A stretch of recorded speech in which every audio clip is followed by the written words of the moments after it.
오늘도 말씀을 깨닫는 은혜와 함께 하나님 나라를 누리는 복이 있기를 주님의 이름으로 축원합니다. 오늘 드디어 이제 마태복음 묵상이 끝나게 됩니다. 우리가 매년 초는 복음서 묵상을 하거든요. 그래서 1월 1일 이제 새해를 맞이하면서 마태복음 묵상을 시작했는데요. 이제 4개월에 거쳐서 이 마태복음 묵상을 마치게 됩니다. 마태복음은 복음서 가운데서도 가장 길어요. 28장까지 있다 보니까 꼬박 4달을 우리가 함께 묵상을 했습니다. 이 마태복음은 마태가 기록했죠. 누구를 위해 썼어요? 먼저는 유대인들을 위해 썼어요. 그 유대인들에게 이 복음서를 기록하면서 마태가 어디에 초점을 맞췄어요? 너희가 십자가에 못 박은 예수가 바로 구약에 예언된 그리스도였다라는 것을 설명하는데 중점을 두고 썼어요. 그래서 구약의 많은 예언들을 인용하기도 하며 그 예언의 언약의 성취자로 이 땅에 오신 예수 그리스도이심을 분명히 밝혀주고 있는 거죠.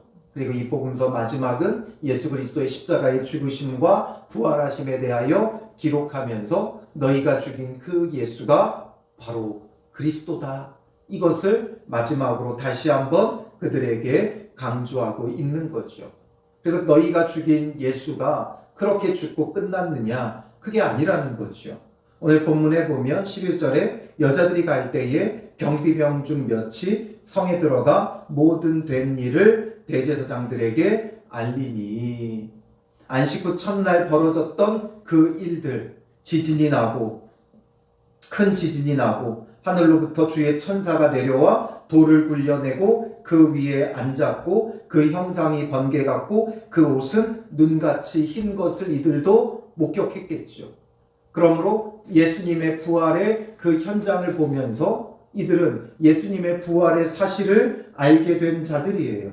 그리고 그 되어진 일들을 대제사장들에게 알렸죠. 그러니까 12절에 그들이 장로들과 함께 모여 의논하고 군인들에게 돈을 많이 주면서 어떻게 해요? 이르되 너희는 말하기를 그의 제자들이 밤에 와서 우리가 잘 때에 그를 도둑질하여 갔다 하라 말하죠.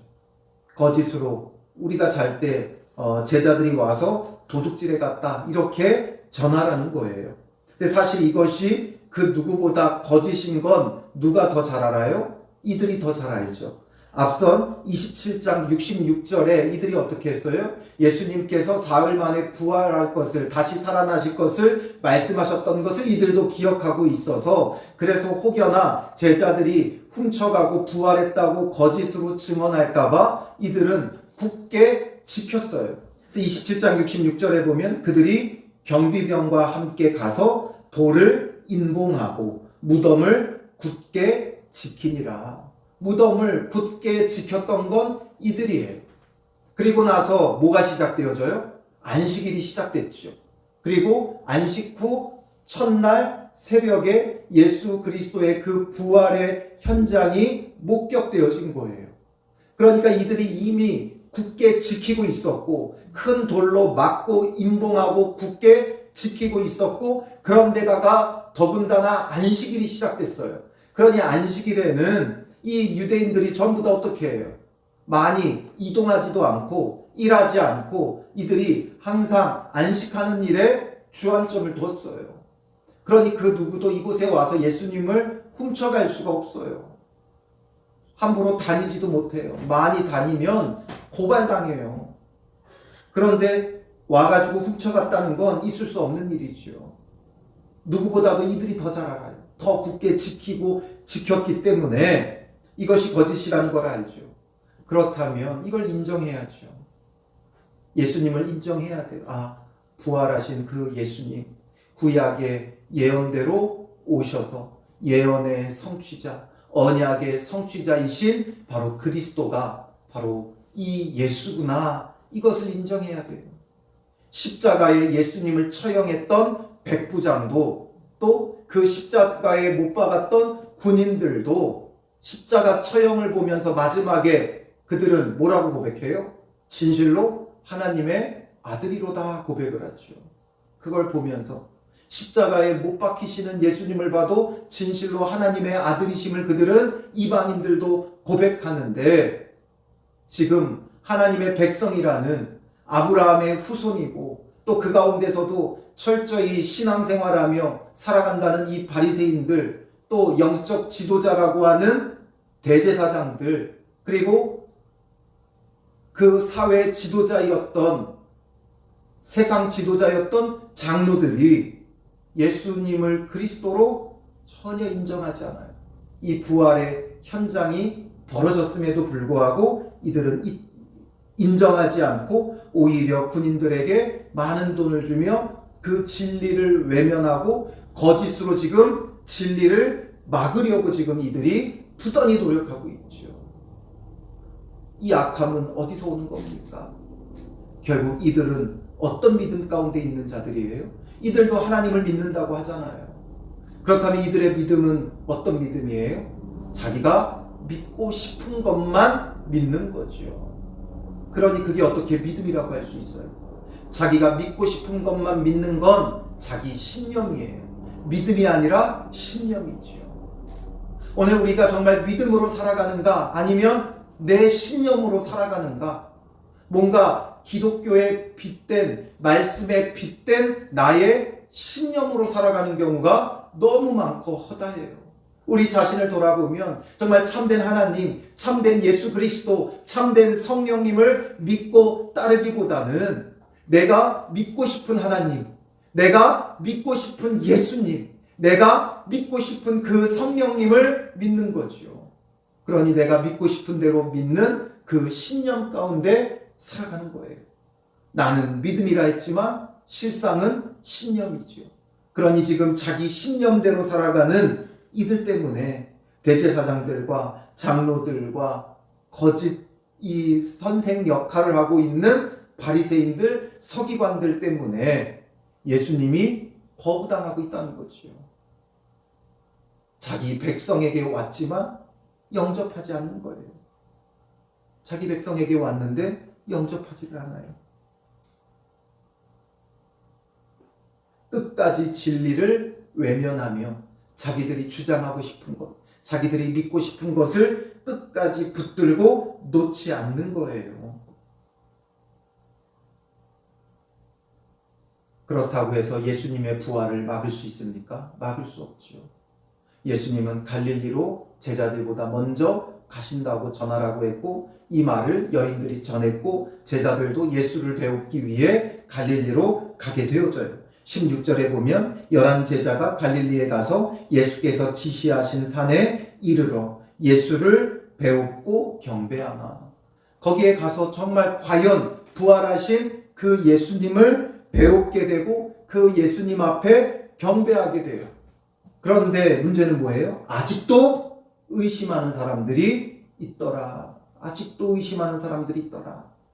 마태는 이렇게만 기록했지만 다른 복음서들을 참조해 보면 그 가운데 가장 대표적인 인물이 누구예요?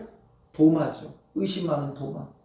내가 그 옆구리에 손을 넣어보고 내가 그 못자국에 손을 넣어보지 않고는 믿지 않겠다 하죠.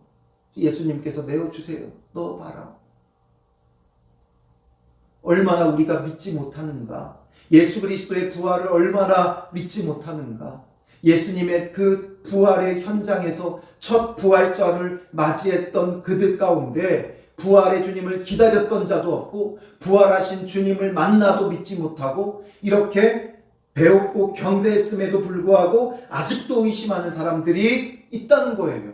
예수님의 부활을 믿는다는 것, 우리는 다 믿는 것 같지만 내가 믿는 게 아니에요. 정말 내가 예수님의 부활을 믿는가? 정말 나를 위하여 십자가에 죽으시고 3일 만에 다시 살아나신 그 예수 그리스도를 믿는가?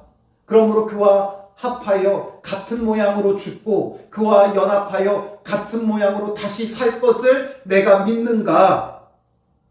부활의 소망이 정말 나의 믿음인가? 우리가 부활절만 되면 부활 소망 외치지만 정말 그 부활 소망이 나의 소망이고 나의 믿음인가?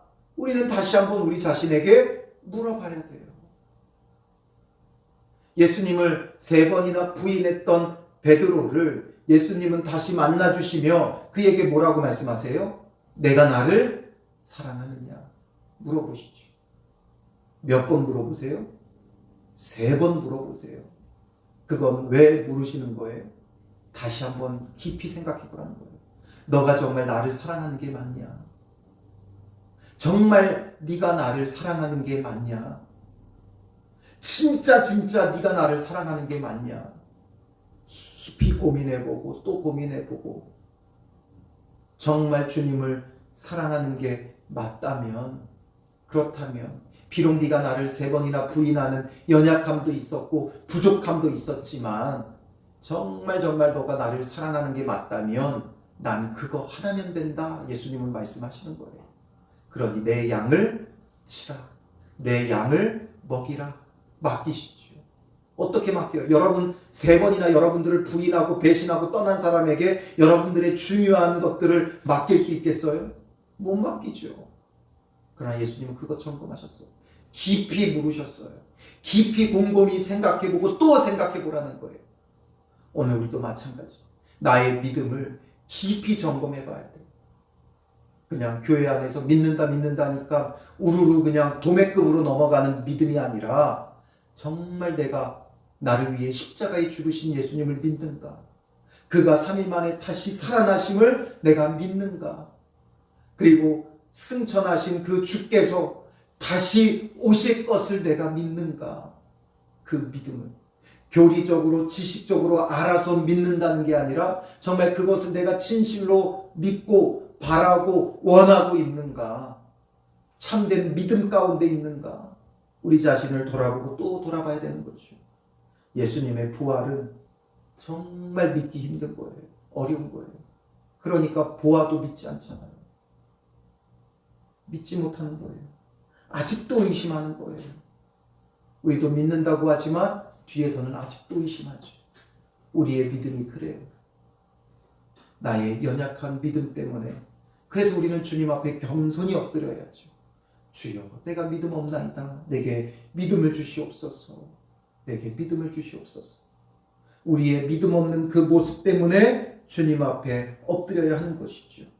그리고 부활의 주님께서 제자들을 다시 만나주시면서 그들에게 뭐라고 말씀하세요? 하늘과 땅의 모든 권세를 내게 주셨으니. 하늘과 땅의 모든 권세는 누구의 것이에요? 예수님 것이에요. 그러니 예수님께서 그 모든 권세를 가지고 이제 명하시죠. 19절에 그러므로 너희는 가서 모든 민족을 제자로 삼아 아버지와 아들과 성령의 이름으로 세례를 베풀고 내가 너희에게 분부한 모든 것을 가르쳐 지키게 하라. 가서 모든 민족을 제자로 삼아라. 제자 삼는 것, 복음을 전파하여 주님의 제자 삼는 것, 이거 우리가 첫 번째로 해야 될 일이고, 그리고 나서는 아버지와 아들과 성령의 이름으로 세례를 베풀고 삶 위에 하나님의 이름으로 그들의 권위로 세례를 베풀라는 거예요. 세례라는 것은 우리의 믿음에 대한 외적 표징이죠. 우리가 물론 꼭 세례를 받아야만 구원받는 건 아니에요. 그러나 세례를 받는다는 건 나의 믿음과 신앙으로 주님을 그리스도로 고백하는 거죠. 내가 죄로 죽을 수밖에 없는 죄인이라는 것을 인정하는 것이고 그 죄에서 나를 구원할 자가 오직 예수님밖에 없음을 고백하는 것이고 그러므로 그 예수 그리스도로 구원받은 자이기 때문에 이제는 성령을 따라 거룩하게 살기를 결단하는 것이 바로 세례예요. 외적인 표징이죠. 우리가 외적으로 나의 믿음을 고백하는 거예요. 이것도 필요한 거예요. 그리고 내적으로는 뭐가 필요해요? 그래서 성령을 따라 변화되는 거룩한 삶이 필요한 거죠. 그래서 뭐라고 말씀하세요? 내가 너희에게 분부한 모든 것을 가르쳐 지키게 하라. 너희에게 분부한 모든 것을 가르쳐 지키게 하라. 그래서 그 말씀에 순종하는 내적 표징이죠. 내적으로 하나님의 자녀됨의 표징이에요. 그래서 말씀을 배우고 그 말씀대로 순종하며 지켜 행하는 믿음의 사람들이 되어야 하는 거죠. 완성된 제자는 없어요. 우리는 늘 제자화 되어져 가야 하는 것이죠.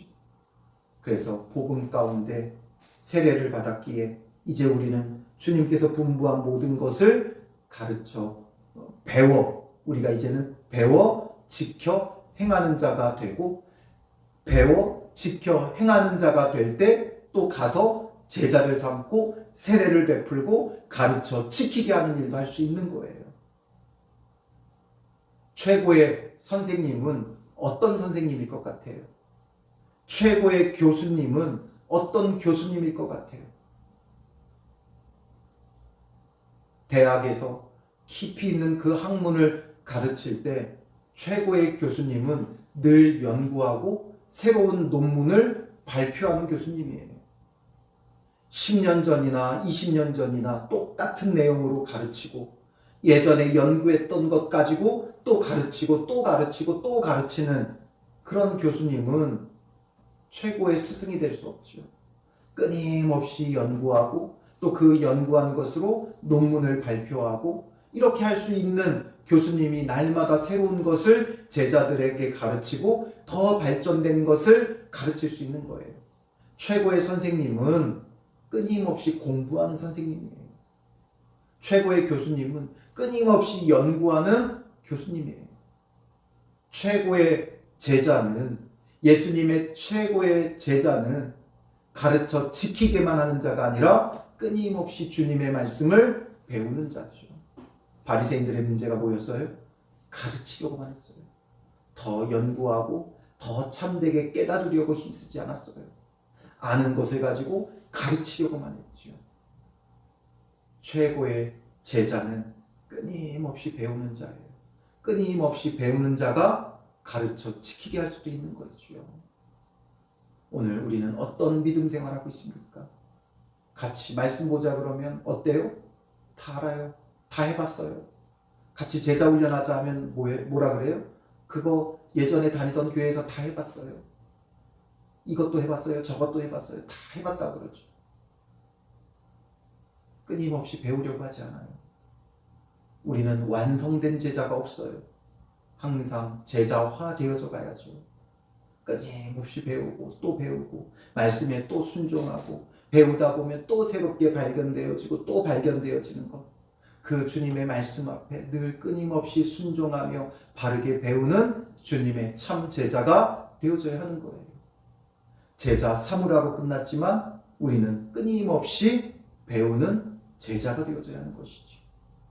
예수가 그리스도임을 선언하며 예수님께서 우리에게 명하신 것, 이 명령을 따라 오늘 우리도 주님의 참된 제자가 되어 끊임없이 배우고 순종하며, 끊임없이 배우며 순종하니까 가서 제자를 삼고 또 세례를 베풀고 또 예수님의 말씀 모든 것을 가르쳐 지키게 하는 믿음의 사람들 되시기를 주님의 이름으로 축원합니다.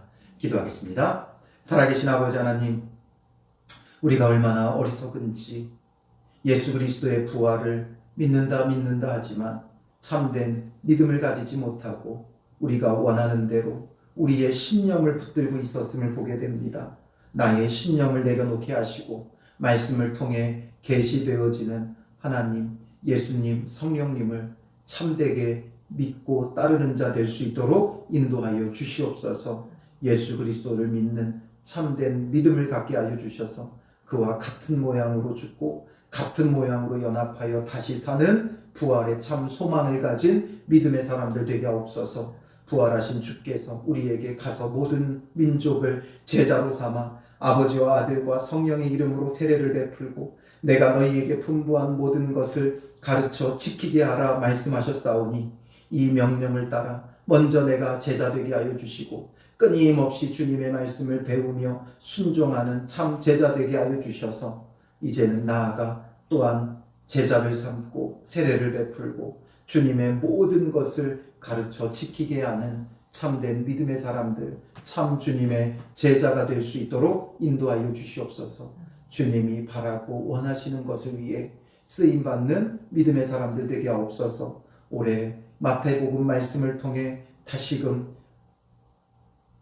십자가에 죽으신 예수 그리스도를 만납니다. 내가 그 십자가에 못 박은 예수가 그리스도이심을 우리가 다시 한번 깨닫게 하시고 주님의 십자가 앞에 회개하며 참된 믿음을 갖고 주님 앞에 나아갈 수 있도록 인도하여 주시옵소서. 주님의 마지막 지상 명령을 따라 복음을 전하며 증거하는 믿음의 사람들 되게 하여 주시옵소서. 우리와 함께 하시는 주님, 이 마태복음을 통해 만난 예수님이 더욱 분명해져 가게 하시고 선명해져 가게 하시고 참된 예수 그리스도를 믿는 믿음 가운데 서게 하여 주실 줄 믿사오며 예수님의 이름으로 기도합니다. 아멘.